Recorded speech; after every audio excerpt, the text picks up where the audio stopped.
गुरु ब्रह्मा गुरु विष्णु गुरुदेव महेश्वर गुरु साक्षात परम ब्रह्म तस्मै श्री गुरुवे नमः। प्रिय सज्जनगण, गया बिहार के मानव धर्म मंदिर में 13 दिसंबर को 2 दिवसीय सद्भावना सम्मेलन के लिए उत्तराखंड सरकार में कैबिनेट मंत्री और मानव धर्म के प्रणेता परम पूज्य सदगुरुदेव श्री सतपाल जी महाराज जी का गया जी बिहार में शुभागमन हुआ। इस आयोजन का मुख्य उद्देश्य समाज में सद्भाव और भक्ति की भावना को बढ़ावा देना था। इस अवसर पर श्री महाराज जी और सभी विभूतियों के साथ साथ भारत और विदेशों से आए महात्मा बाई जी और भारी संख्या में श्रद्धालु उपस्थित रहे। भगवान बुद्ध की शिक्षाओं का श्रवण कार्यक्रम में भगवान बुद्ध के जीवन और उनकी शिक्षाओं पर चर्चा करते हुए बताया गया कि उन्होंने गहरे ध्यान और मध्यम मार्ग के अभ्यास के माध्यम से निर्वाण प्राप्त किया। उनकी शिक्षाएं हमें याद दिलाती है कि दुख का मूल कारण आसक्ति है।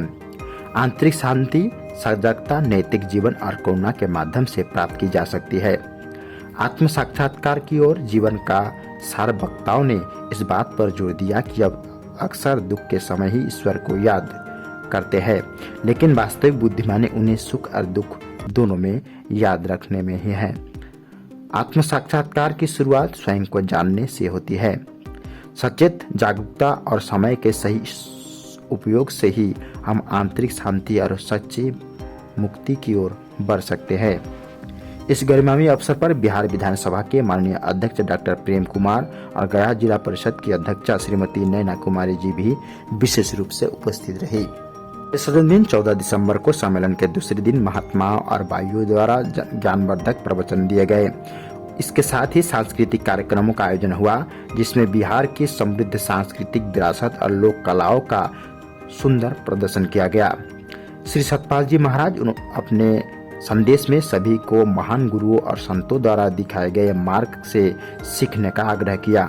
उन्हें जोर दिया कि हर मनुष्य को अपनी आध्यात्मिक यात्रा में निरंतर प्रगति करनी चाहिए। माता श्री अमृता जी ने साझा किया कि भले ही हमारे चारों ओर असत्य शक्तिशाली दिखाई दे, लेकिन सत्य कभी छिपा नहीं रह सकता। उसकी शक्ति हमेशा विजयी होती है। उन्हें माता पिता को धर्म के मार्ग पर चलने के लिए प्रेरित किया, क्योंकि जब माता पिता सही मार्ग पर चलते हैं तो बच्चे स्वाभाविक रूप से उनका अनुसरण करते हैं। प्रिय सज्जनगण, बिहार में आयोजित यह बहुप्रतीक्षित सद्भावना सम्मेलन धैर्य और अटूट विश्वास का उत्सव था, जिसने हजारों श्रद्धालुओं के जीवन में असीम आनंद का संचार किया। इस अवसर पर दीघा पटना के माननीय विधायक डॉक्टर संजीव चौरसिया विशेष रूप से उपस्थित रहे और कार्यक्रम की शोभा बढ़ाई।